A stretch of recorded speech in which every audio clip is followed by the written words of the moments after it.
नवरात्रि यानी तंत्र मंत्र व यंत्र साधना का सर्वश्रेष्ठ काल। वर्ष में कुल 4 नवरात्रि होते हैं, 2 गुप्त व 2 उजागर। चैत्र व अश्विन माह की नवरात्रियां उजागर नवरात्र कहलाती हैं।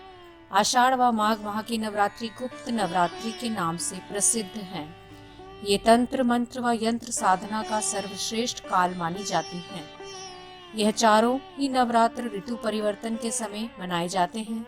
इस विशेष अवसर पर अपनी विभिन्न मनोकामनाओं की पूर्ति के लिए पूजा पाठ आदि किए जाते हैं। इस वर्ष माघ गुप्त नवरात्रि का आरंभ 2 फरवरी बुधवार से बुधादित्य महायोग में हो रहा है। तिथियों की घटबढ़ के चलते नवरात्रि पूरे 9 दिनों के हैं। द्वितीया तिथि का क्षय है तो अष्टमी तिथि की वृद्धि।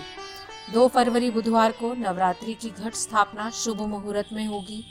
प्रतिपदा व द्वितीया दोनों ही एक दिन होने से मां शैलपुत्री व ब्रह्मचारिणी देवी के साथ ही 10 महाविद्या की साधना के साथ माघी नवरात्रि का आरंभ होगा। आचार्यों के अनुसार कुंभ राशि के चंद्रमा के साथ ही मकर राशि में बुधादित्य महायोग व सूर्य शनि की युति देवी आराधना के पर्वों को कुछ खास बना रहे हैं। प्रतिपदा तिथि प्रातः 8:31 तक है। बाद में द्वितीया प्रारंभ होगी जो दूसरे दिन 6:15 तक रहेगी। इस प्रकार महाअष्टमी का पर्व 2 दिन 8 व 9 फरवरी को मनाया जाएगा। यह संकेत देश के लिए अच्छा व रोगनाशक भी है। मां की कृपा से कोरोना के नए स्वरूप में कमी आएगी। कुंभ राशि के चंद्रमा व शनि प्रधान मकर राशि में सूर्य शनि की युति से न्याय के देवता शनि की भी कृपा प्राप्त होगी। शनि नए वायरस के भय को कम करेंगे। गुप्त नवरात्रि हिंदू धर्म में उसी प्रकार मान्य है जिस प्रकार शारदीय और चैत्र नवरात्र। आषाढ़ और माघ माह के नवरात्रों को गुप्त नवरात्र कहकर पुकारा जाता है। गुप्त नवरात्र मनाने और इनकी साधना का विधान देवी भागवत व अन्य धार्मिक ग्रंथों में मिलता है। ऋषि श्रृंगी ने गुप्त नवरात्रों के महत्व को बतलाते हुए कहा है कि जिस प्रकार वासंतिक नवरात्र में भगवान विष्णु की पूजा और शारदीय नवरात्र में देवी शक्ति की 9 देवियों की पूजा की प्रधानता रहती है, उसी प्रकार गुप्त नवरात्र 10 महाविद्याओं के होते हैं। यदि कोई इन महाविद्याओं के रूप में शक्ति की उपासना करे तो जीवन धन धान्य राज्य सत्ता और ऐश्वर्य से भर जाता है। वर्ष में कुल 4 नवरात्र होते हैं, 2 गुप्त व 2 उजागर। चैत्र व अश्विन माह की नवरात्रियां उजागर नवरात्र कहलाती हैं। आषाढ़ व माघ माह की नवरात्रि गुप्त नवरात्रि के नाम से प्रसिद्ध है। ये तंत्र मंत्र व यंत्र साधना का सर्वश्रेष्ठ काल मानी जाती हैं। माघ माह की नवरात्रि 10 महाविद्या की साधना के साथ ही विद्या की देवी मां सरस्वती की साधना हेतु भी श्रेष्ठ है। बुधादित्य योग विद्यार्थियों हेतु भगवती दुर्गा के साथ मां शारदा उपासना हेतु भी सर्वश्रेष्ठ है। 10 फरवरी गुरुवार को गुप्त नवरात्रि का समापन पूर्ण रवि योग व मिथुन राशि के चंद्रमा में होगा। गुप्त नवरात्रि में गौरी तृतीया, बसंत पंचमी, नर्मदा जयंती, अचला आरोग्य सप्तमी, भीमाष्टमी व देवनारायण जयंती के पर्व भी कुछ खास योग निर्मित कर पर्व की शोभा बढ़ा रहे हैं।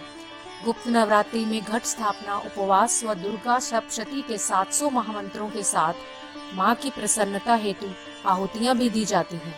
गुप्त नवरात्रि में सभी देवी मंदिरों में होती है घट स्थापना व साधना।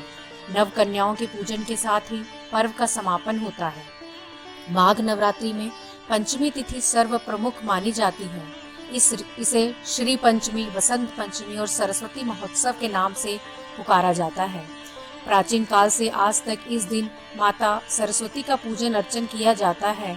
यह त्रिशक्ति में एक माता शारदा के आराधना के लिए विशिष्ट दिवस के रूप में शास्त्रों में वर्णित है। कई प्रामाणिक विद्वानों का यह भी मानना है कि जो छात्र पढ़ने में कमजोर हों या जिनकी पढ़ने में रुचि ना हो, ऐसे विद्यार्थियों को अनिवार्य रूप से मां सरस्वती का पूजन करना चाहिए। देववाणी संस्कृत भाषा में निबद्ध शास्त्रीय ग्रंथों का दान संकल्प पूर्वक विद्वान ब्राह्मणों को देना चाहिए। गुप्त नवरात्रों का बड़ा ही महत्व बताया गया है।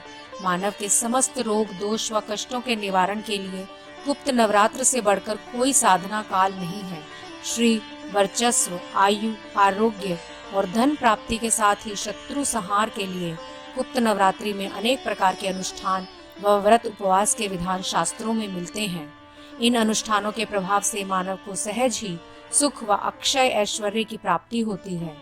दुर्गा वरिवस्या नामक ग्रंथ में स्पष्ट लिखा है कि साल में 2 बार आने वाले गुप्त नवरात्रों में भी माघ में पड़ने वाले गुप्त नवरात्र मानव को न केवल आध्यात्मिक बल ही प्रदान करते हैं, बल्कि इन दिनों में संयम, नियम व श्रद्धा के साथ माता दुर्गा की उपासना करने वाले व्यक्ति को अनेक सुख व साम्राज्य भी प्राप्त होते हैं। शिव संहिता के अनुसार ये नवरात्र भगवान शंकर और आदिशक्ति माँ पार्वती की उपासना के लिए भी श्रेष्ठ है। गुप्त नवरात्रों को सफलतापूर्वक संपन्न करने से कई बाधाएं समाप्त हो जाती हैं। वे कन्याएं जिनके विवाह में बाधा आ रही हो, उनके लिए गुप्त नवरात्र बहुत महत्वपूर्ण है। कन्याओं को अच्छे वर की प्राप्ति के लिए इन 9 दिनों में माता कात्यायनी की पूजा उपासना करनी चाहिए। दुर्गा सत्वनम जैसे प्रमाणिक प्राचीन ग्रंथों में लिखा है कि इस मंत्र का 108 बार जाप करने से कन्या का विवाह शीघ्र ही योग्य वर से संपन्न हो जाता है।